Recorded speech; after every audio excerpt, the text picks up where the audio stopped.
નમસ્કાર ખેડૂત મિત્રો, આપણે અત્યારે ફુવારી ગામે અંબાવ પાટિયાના જે ખેડૂતના ખેતરે એ મકાઈની અંદર સ્પ્રે કરી રહ્યા હતા.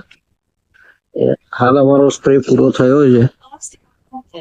તે ખૂબ સરસ રીતે એનો સ્પ્રે કરવામાં આવી રહ્યો હતો અને સ્પ્રે પણ બહુ સરસ રીતે પૂર્ણ થયો છે.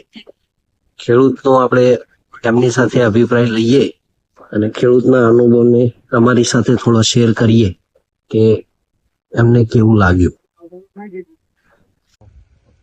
નમસ્કાર નિલેશભાઈ. નમસ્કાર ભાઈ.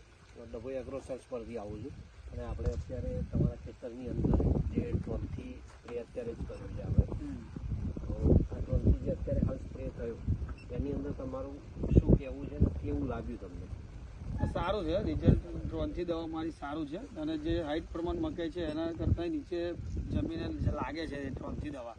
માણસ કરવાની તકલીફના કારણે ડ્રોનથી મળે પણ એનું રિઝલ્ટ સારું છે અને બધી રીતની કમ્પ્લીટ પ્રોપર દવા વાગે. છોડવે એકદમ સ્ટીકરની પેટ ચોટી જાય. જેમ ધુમ્મસ ઉપર વરસાદ કેવો પડે એ રીતના મિની વરસાદ જ છે. રિઝલ્ટ સારું છે. અમારા ડ્રોનથી અમે જે સ્પ્રે કર્યો છે એનાથી તમે પૂરેપૂરા સંતોષકારક છો? કમ્પ્લીટ. બરોબર.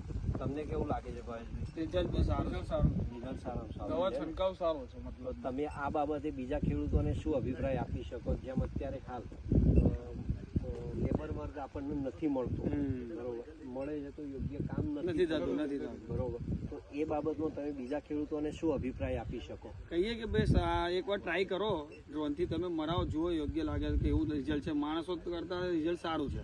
અમને રિઝલ્ટ સારું મળ્યું. તકલીફ છે એટલે માણસોની. અને બીજું કે માણસ હાઈટ વધી જવાથી માણસો જથર વથર દવા મારે એને કદાચ ડ્રોન બેસ્ટર છે. ખૂબ ખૂબ આભાર.